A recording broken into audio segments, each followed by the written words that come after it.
Assalamualaikum Pak Dimas. Waalaikumsalam warahmatullahi wabarakatuh. Bagaimana Pak kabarnya hari ini? Kalau dibilang hari ini saya belum terlalu sehat, Bu. Tapi alhamdulillah sehat-sehat saja. Ibu bagaimana kabarnya, Bu? Ya Alhamdulillah. Pak Dimas, ini kita melanjutkan sesi pembicaraan kita yang kemarin kan saya sudah melakukan kegiatan praobservasi itu pada Pak Dimas. Karena Pak Dimas minta saya untuk memperhatikan Pak Dimas pada saat proses pembelajaran di kelas ya. Saya sudah mengamati Pak Dimas. Kemudian kali ini kita akan berbincang mengenai kegiatan yang sudah kita laksanakan, yaitu dalam pasca observasi. Nah, masih tetap sama Pak. Jadi kita di sini akan berbicara mengenai hal-hal yang Bapak anggap sebagai sesuatu yang menarik gitu di dalam proses pembelajaran yang sudah Bapak laksanakan di kelas 10 Pak. Pak Dimas sih saya mau nanya nih, kira-kira perasaan Pak Dimas pada saat melaksanakan proses pembelajaran di kelas 10-4 kemarin itu gimana ya Pak perasaannya? Saya mulai perasaan saya di awal jujur tuh deg-degan. Deg-degannya karena ini mungkin hal yang baru juga untuk saya.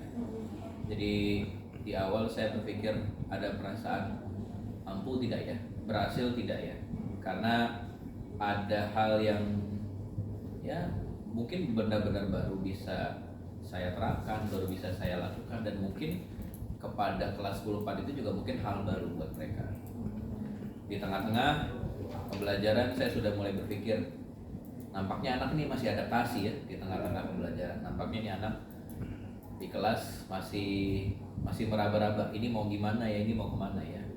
Tapi setelah selesai, setelah bel, setelah ada kesimpulan, setelah ada penugasan, saya merasa plong, saya merasa lega, dan saya merasa juga jadi bisa belajar banyak hal, bisa belajar ilmu baru, bisa belajar hal-hal yang ternyata kalau kita keluar dari yang selama ini mungkin bahasanya konvensional atau mungkin bahasanya adalah hal-hal zona nyaman dulu kita lakukan, ternyata memang ada tidak enaknya, ada sakitnya, tapi ternyata saat selesai itu lebih luar biasa nyaman, lebih luar biasa plong.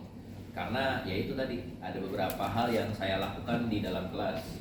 Contoh yang paling sangat terlihat adalah saya melakukan pembelajaran terdiferensiasi itu. Jadi saya membedakan proses penyampaian, proses pembelajaran kepada seluruh siswa, seluruh peserta didik dalam satu kelas yang berjumlah 36. Saya pisahkan menjadi 3 kelompok besar. Dari itu akhirnya saya juga bisa melihat kesimpulan kecil saat di kelas bahwa ternyata ada anak yang kalau ditaruh di kelompok hanya melihat, hanya visual, ternyata malah sangat luar biasa. Tapi kalau yang lainnya, misalnya kelompok yang berseberangan, kalau kelompoknya kinestetik, ternyata malah anak ini nggak mood gitu ya bahasanya. Ada anak ini yang ternyata malah kayaknya nggak cocok nih di sini. Jadi mungkin di situ saya punya kesimpulan awal, pembagian kelompok juga tidak boleh asal sebenarnya. Jadi harus ada yang benar-benar saya buat dulu rancangannya, mungkin jauh-jauh hari atau mungkin 3 hari sebelumnya saya buat. Si A, si B sampai si Z harusnya di ini. Tapi ya alhamdulillah dari kebanyakan itu saya merasa siswa lebih apa ya Bu ya, lebih enak, lebih asik, dan akhirnya berdampak juga pada saya. Saya juga jadi merasa lebih plong. Saya merasa ada hal yang bisa tersampaikan meskipun materinya sama saja, cuma proses ini kan jadi lebih terlihat perbedaan. Namanya pembelajaran terdiferensiasi. Jadi kita membedakan cara mengajar ya, cara memberikan treatmentnya, cara memberikan penyampaian materinya yang beda. Ya jadi saya ngerasa enak sih, saya ngerasa nyaman. Jadi Pak, yang bisa saya tangkap nih di Bapak nih, Bapak terlihat lebih nyaman karena keluar dari zona yang sebelumnya Bapak laksanakan konvensional ya Pak, dengan sistem diferensiasi. Menurut Bapak, kenapa Bapak bisa menilai bahwa sistem diferensiasi itu merupakan segala sesuatu yang menarik bagi Bapak? Terlepas dari Bapak sudah membagi dalam kelompok besar, terlihat itu seperti apa yang menarik kepada siswa sehingga Bapak bisa menilai seperti itu sistem diferensiasi? Saya memandang hal kecil dulu ya Bu ya. Saya memandangnya karena memang ini siswa kami juga, siswa kita juga bersama-sama. Cuma berarti hitungannya sudah 4 bulan terakhir ini, dengan pekan lalu kami laksanakan seperti itu. Jadi kami bisa jadi mengenal nih. Oh ternyata contoh lah misalnya namanya siswa Budi. Oh ternyata Budi ini karakternya lebih terlihat kalau dia dibedakan cara belajarnya. Mungkin yang selama ini kita tahu si siswa Budi ini merasa dia enak aja gitu ya, coba tinggal memperhatikan terus mencatat, mengerjakan soal. Tapi kalau misalnya dia ditaruh di kelompok kinestetik yang bergerak, yang mesti kerja tim lebih banyak, oh ternyata tipenya akan seperti ini. Oh ternyata dia malah bertolak belakang. Ini contoh saja maksudnya. Jadi saya tidak menyebutkan keseluruhannya, tapi ternyata ada yang lebih berbeda, ada yang lebih kelihatan lebih, kalau bahasa enaknya adalah lebih nyamplok, lebih bermanfaat mungkin ya, lebih kena kepada siswa-siswa kami. Jadi dari hal pembelajaran diferensiasi ini pun saya juga lebih merasa ada kemudahan yang saya jalankan, yang saya alami, karena saya tidak perlu satu arah satu arah monolog saja kepada mereka, meskipun mereka juga respon. Cuma hal ini kan jadi saya bisa menugaskan mereka secara tidak langsung. Oh yang kinestetik bergerak dulu nanti ini ya. Oh yang kinestetik nanti misalnya menimbang dulu ini ya berapa. Oh yang suruh audio dia suruh nonton dulu video ya. Kenapa ya? Ada video materinya seperti ini. Soalnya nanti tiba-tiba seperti itu, baru nanti mereka bisa tanya lagi kita kan. Misalnya, Pak kenapa bagian subbab ini kok harus dijumlah, harus dikurang. Nanti mungkin mereka juga bisa bertanya kepada teman-teman yang dalam kelompok besarnya itu, yang sama-sama visual atau yang sama-sama audio atau sama kinestetik. Karena pun nanti di sebagian akhir pembelajaran saya juga berikan mereka untuk saling bertukar pendapat. Jadi yang saya rasa bagian itu juga sebenarnya malah jadi memudahkan saya juga. Terlepas tadi pertama saya bisa lebih kenal kabar siswa. Oh ternyata ada karakter yang mungkin bisa dibilang sangat dominan, atau malah tidak dominan sama sekali, atau malah abu-abu. Seperti itu. Baik Pak, ini tadi sistem diferensiasi dengan daya belajar yang Bapak buat ya. Bapak lihat siswa menjadi lebih aktif kayak seperti itu kalau saya tangkap dari bahasa Bapak. Kemudian Pak, pada saat saya observasi kemarin, itu saya melihat Bapak melaksanakan suatu kegiatan yang anak-anak disuruh melakukan proses pemejaman diri. Itu tujuan Bapak melaksanakan seperti itu untuk apa ya Pak? Ini mungkin yang baru juga, karena saya juga masih belajar juga dan masih mencoba. Tujuan saya untuk, bahasa enaknya mereka memejamkan mata, itu tujuan utamanya adalah untuk menanamkan atau menimbulkan atau mengeluarkan kefokusan mereka dalam menghadapi suatu proses pembelajaran. Karena di pemikiran saya juga, saya setuju kalau siswa tidak fokus di awal, kita mau berbicara sampai busa-busa, kita mau jungkir balik bahasanya di kelas, ya mereka juga tidak akan masuk apa yang mau kita sampaikan. Ya pasti bukan hanya fokus juga, tapi saya ajak mereka untuk berpikir positif juga, karena kalau hanya fokus saja mungkin rasanya kurang nampol gitu ya, kurang greget.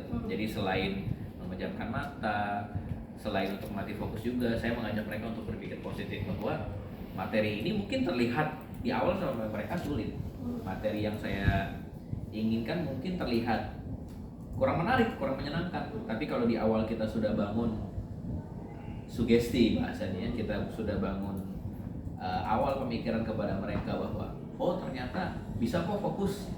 Bahkan saya rasa juga nanti ini bisa dijadikan pada materi lain, atau bahkan mungkin untuk pelajaran lain, bukan hanya pelajaran kimia. Bahwa mereka bisa, kalau mereka diajak sama-sama untuk fokus di awal, diajak sama-sama untuk berpikir positif di awal, saya rasa bahkan materi yang luar biasa sulit atau bahkan materi yang dianggap remeh sama mereka pun harusnya bisa mereka serap dengan mudah. Jadi yang saya maksudkan di awal untuk memejamkan mata, tujuannya adalah pasti utama untuk memfokuskan diri mereka masing-masing, seperti itu. Berarti di situ Bapak melaksanakan teknik fokus ya Pak ya, kalau bisa dilihat pembangunan sosial emosional sebenarnya ya Pak ya. Dengan sistem yang Bapak buat seperti itu, apa yang bisa Bapak lihat dari siswa pada saat proses pembelajaran setelah Bapak menggunakan kursus dalam proses pembelajaran yang bisa terlihat dari siswa itu apa? Ini mungkin sama seperti pertanyaan yang sebelumnya ya Bu ya. Jadi kalau boleh saya bilang, saya waktu itu Ibu juga bertanya ke saya, kira-kira apa kendala yang mungkin kita hadapi. Ini mungkin nyambung tadi ke pertanyaan itu. Jadi saya ngerasa pembelajaran yang saya lakukan kemarin siang-siang hari, jam 1 siang. Iya. Itu kendala yang paling utama pasti mereka ngantuk. Saya ngerasa sekali di awal tuh mereka ngantuk. Jadi saat proses pemfokusan itu pasti awal-awal ada yang ngerasa gelisah, awal-awal ada yang ngerasa nggak nyaman.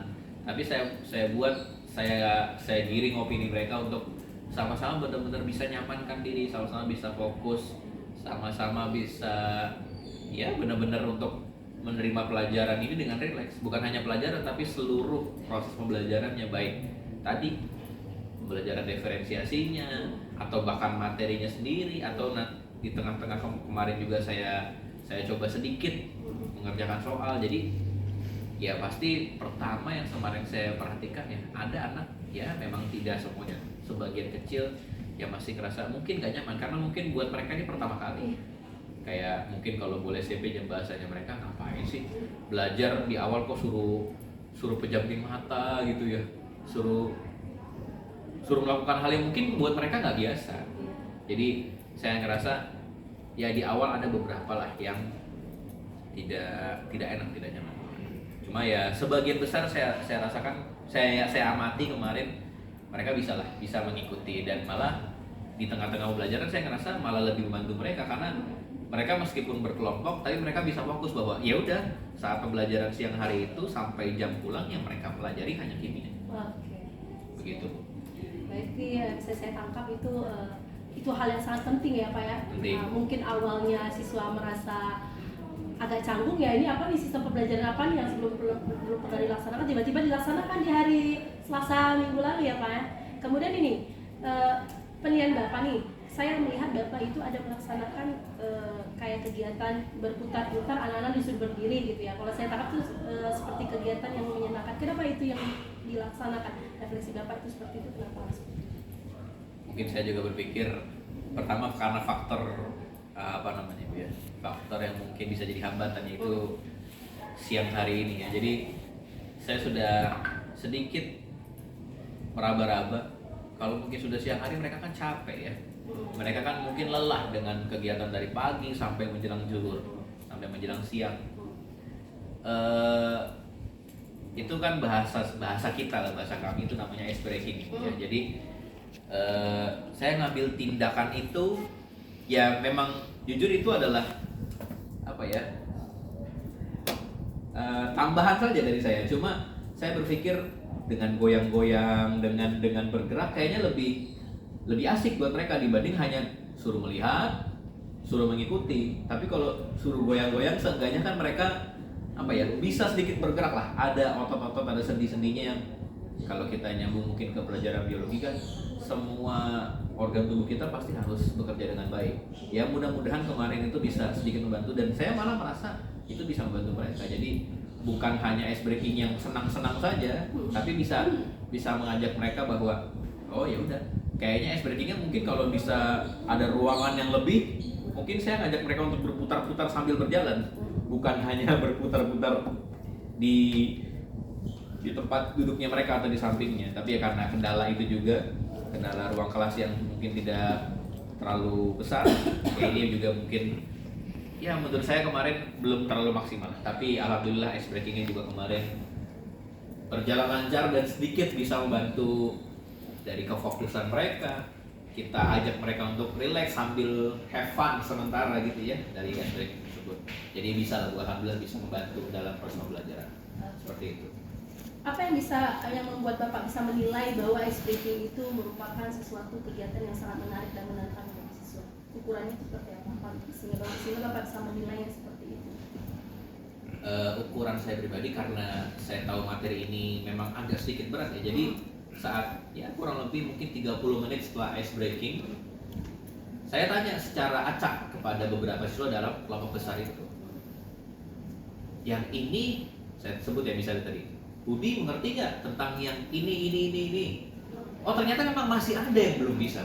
Tapi setelah saya mundur tadi, kayaknya tadi memang anak ini saat ice breaking juga kelihatan canggung juga, kelihatan ya mungkin dia cuma ikut-ikutan temennya aja gitu kali ya. Tapi ada siswa yang lain yang saya tanya secara acak juga, ternyata memang dia nyambung, dia lurus yang seperti apa yang kita harapkan. Jadi setelah fokus dibangun, setelah ada ice breaking, saat materinya sudah masuk di tengah-tengah, ternyata alhamdulillah anak itu bisa connect dengan apa yang kita mau. Jadi menurut saya ya mungkin itulah salah satu indikator pencapaian bahwa perlunya ice breaking di situ, pentingnya ice breaking di situ. Karena kalau saya rasa hanya lurus saja pembelajaran, ya mungkin pasti bahasa siswa adalah boring ya. Bahasa siswa mungkin bosan. Jadi mereka cuma ngeliatin aja ini, atau dia cuma dalam kelompok aja. Saya mesti ngapain ya kalau kata siswa? Gue bingung nih mau ngapain. Jadi saya rasa ice breaking ini benar-benar ada pengaruh. Pak, jadi dengan ulasan Bapak mengenai sistem diferensiasi yang Bapak buat dengan strategi pembagian kelompok besar ya Pak ya, kemudian dengan adanya teknik KSE, pembangunan fokus dengan mindfulness, di mana siswa melakukan proses pemajaman mata, kemudian dengan melaksanakan SPP. Menurut Bapak dengan kegiatan seperti itu tujuan pembelajaran Bapak itu tercapai nggak pada saat proses pembelajaran kemarin? Kalau ditanya menurut saya pribadi, saya jawabnya sih pasti pengen tercapai. Ya. Cuma kalau misalnya boleh di apa bahasanya, di scoring, dikasih skor, mungkin memang ya sekitar 85% sampai 90% saya ngerasa tercapai tujuan pembelajaran saya di awal yang saya katakan. Memang saya rasa saya pribadi harus punya koreksi diri juga kali ya. Tapi memang bukan menjadikan alasan bahwa ya itu salah satu kendala terbesarnya adalah faktor siang hari ini yang mungkin jadi kendala, karena ya kita tidak bisa memaksa siswa, tapi kegiatan mereka dari pagi atau mungkin saya lupa ya di kelas itu olahraga atau tidak pagi ya, tapi faktor-faktor yang lain juga pasti mendukung. Cuma mungkin memang hal-hal itu harus kita apa bahasanya, kita antisipasi terlebih dahulu, karena kalau kita berharap tidak terjadi ya hampir tidak mungkin. Jadi dengan kendala awal pembelajaran dilaksanakan di kelas tersebut siang hari dan kondisi siswa yang juga mungkin tidak maksimal, yaitu akhirnya saya sendiri merasa tujuan pembelajaran belum tercapai secara 100%. Inginnya 1%, inginnya maksimal, cuma memang kendala-kendala, hambatan-hambatan dari yang waktu ibu tanya ke saya, memang solusinya juga belum semua kita bisa laksanakan. Ya mungkin salah satu yang belum adalah di kendala saat yang saya katakan, ya faktor ruangan kelas yang memang belum ideal saya rasa. Karena pas saat ibu ngobrol dengan saya juga bilang memang seharusnya kalau boleh meminta atau boleh request kepada sekolah ini, sebaiknya sih dibuat atau disediakan satu ruangan khusus atau aula yang berbeda demi kepentingan siswa gitu ya, terlepas dari ke ruang rapat atau apapun itu, satu ruangan yang berbeda, bahwa ya ini kalau memang ada pembelajaran atau tujuan atau materi yang dirasa sulit, kita harus pindah kelas, kita harus apa ya, benar-benar membuat siswa nyaman, bukan hanya dari diri mereka, tapi dari sarana prasarana juga harus didukung. Lebih seperti itu sih. Baik Pak, tadi sudah dengan strategi yang Bapak laksanakan, kemudian pada saat observasi saya melihat Bapak melakukan penilaian gitu. Penilaian yang Bapak buat itu dalam bentuk seperti apa kemarin itu, kalau nggak salah dengan tugas mandiri ya. Tugas mandiri. Kenapa Bapak melakukan seperti itu? Refleksi Bapak terhadap pelaksanaan penilaian yang Bapak laksanakan gimana? Ya, di awal saya juga berpikir kita tidak boleh dan tidak bisa memaksakan seluruh kemampuan siswa itu sama.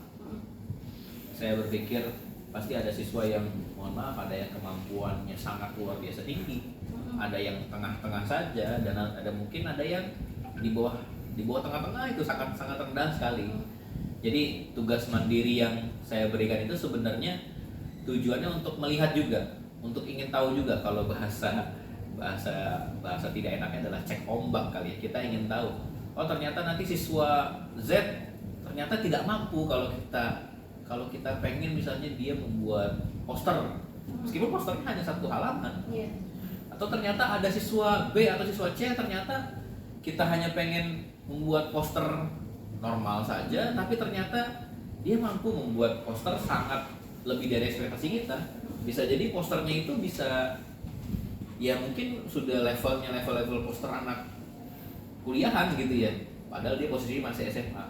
Jadi dengan tugas mandiri itu saya juga akan evaluasi bahwa oh ternyata dari yang awal tadi saya kira-kira kalau misalnya dijadikan kelompok, ternyata siswa si Budi ini nggak mampu berinteraksi dengan teman-teman kelompoknya itu, tapi saat mengerjakan tugas ternyata dia sangat luar biasa. Berarti kan ada hal yang harus saya nilai, apakah mungkin dari dari kepribadiannya, atau dari gaya belajarnya, atau mungkin dari kemampuan dia menangkap materi itu sendiri. Jadi hal-hal itu juga tidak boleh saya paksakan, misalnya semua harus tulis di buku latihan atau di buku catatan dengan spidol warna, tidak bisa. Atau misalnya semua harus membuat PowerPoint dengan PowerPoint yang bla bla bla bla, tidak bisa juga. Atau misalnya saya paksa semua harus bikin poster digital, saya rasa juga tidak bisa. Jadi tugas yang saya berikan kepada mereka pasti tujuan utamanya untuk mereview hari itu belajar apa, mereka dapat apa, mereka merasakan apa selama pembelajaran. Cuma hal-hal itu juga harus kita lihat dari apa bahasanya, perbedaan kemampuan belajar siswa. Oke, baik Pak. Boleh saya mengatakan sesuatu kepada Bapak? Boleh. Observasinya.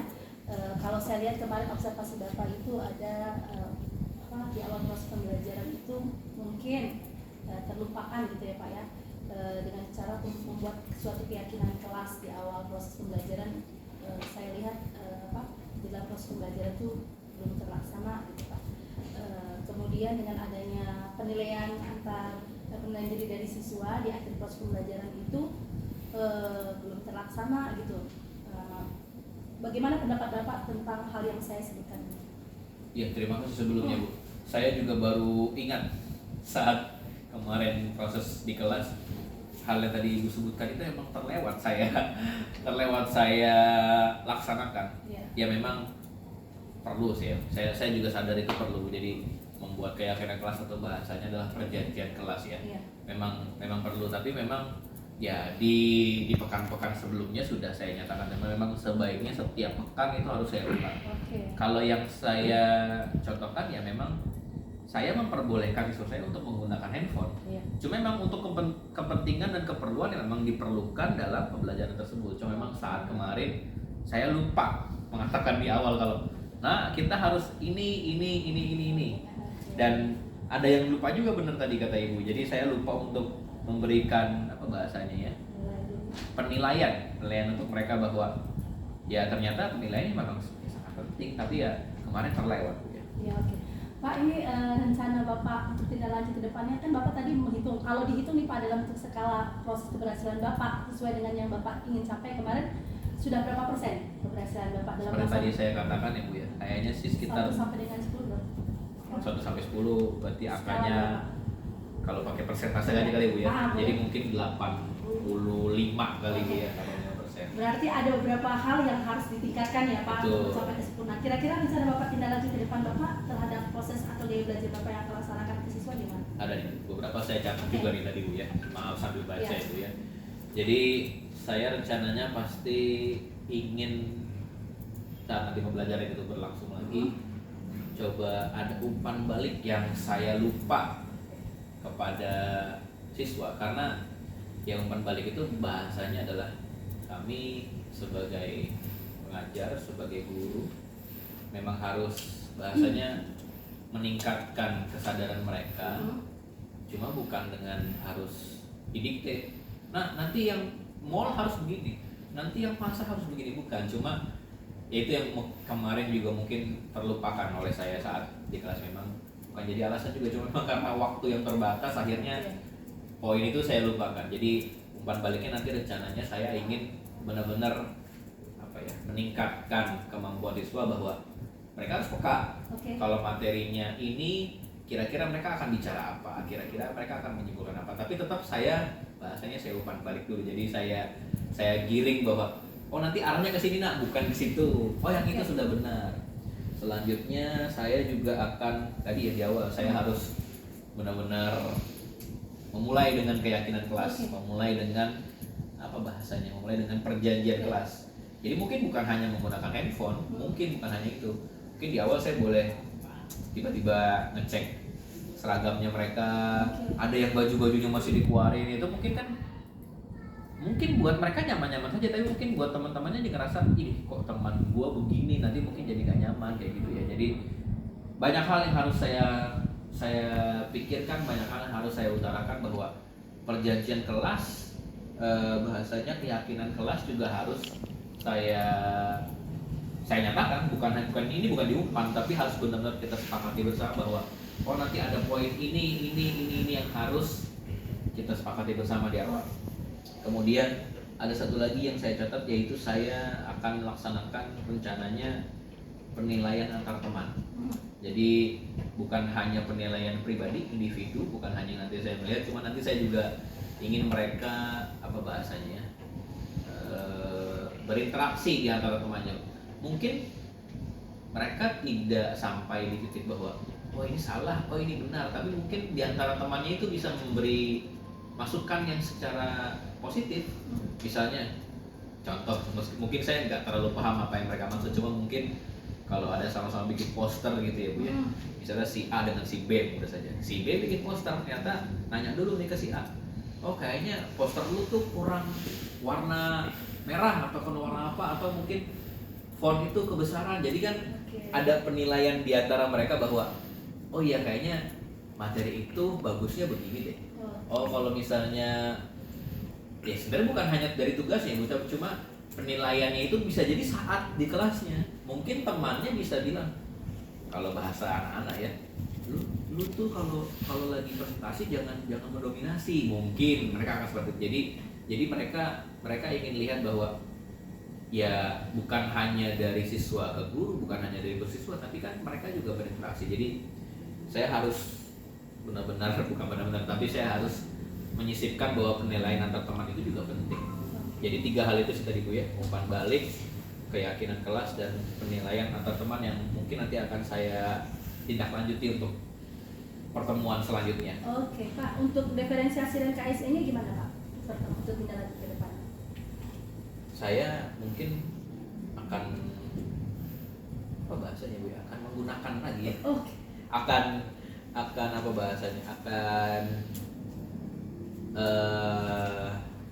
bukan menggunakan, tapi akan, kalau yang KSE yang teknik stop dan seterusnya mungkin akan setiap pembelajaran akan saya gunakan. Cuma yang diferensiasi saya pasti nanti akan lihat materi-materinya dulu. Oh ternyata ada materi yang malah lebih cocok untuk dipakai pembelajarannya, penerimaannya atau pembawaannya dengan diferensiasi. Tapi kalau misalnya nanti ada materi-materi yang bahasanya kita balik bisa dengan pembelajaran konvensional, cukuplah dengan konvensional. Cuma mungkin nanti akan lebih dominan saya akan menggunakan pembelajaran diferensiasi. Cuma untuk KSI ini memang sangat perlu Ibu. Saya ngerasa ya sangat berguna. Begitu sih Bu. Pak, ini tadi sudah bicara nih tentang rencana tindak lanjut. Kira-kira waktu yang mau Bapak laksanakan itu kapan nanti? Kalau yang tindak lanjut ini? Karena ada keterbatasan di sekolah saya ya Bu ya. Jadi pekan-pekan ini sudah memasuki pekan akhir, mau penilaian semester ganjil, nanti akan saya laksanakan insya Allah nanti di awal semester genap nanti. Rencananya seperti itu. Siapa yang akan Bapak libatkan dalam kegiatan itu? Yang menjadi tanggung jawabnya dalam pelaksanaan itu? Bapak yakin bahwa semester depan Bapak bisa melaksanakan diferensiasi KSE dan keyakinan kelas itu? Ini maksudnya ke kelasnya ya, atau ke bapaknya? Gurunya? Ke bapaknya. Maksudnya seberapa persen tanggung jawabnya itu bisa nih yakin nih terlaksana semester depan?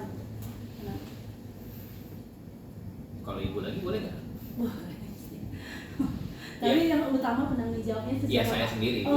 Ya, tapi maksudnya mungkin nanti suatu hari kalau Ibu ada waktu lagi mungkin bisa ditemani lagi Bu. Bisa saya minta coaching lagi gitu ya Bu. Minta penilaian lagi. Oh kalau yang semester kemarin Pak Dimas ini masih begini gitu ya. Mungkin nanti Bu Ariana semester depan bisa bisa menilai lagi. Tapi saya harus tanggung jawab pas diri saya sendiri juga ya, karena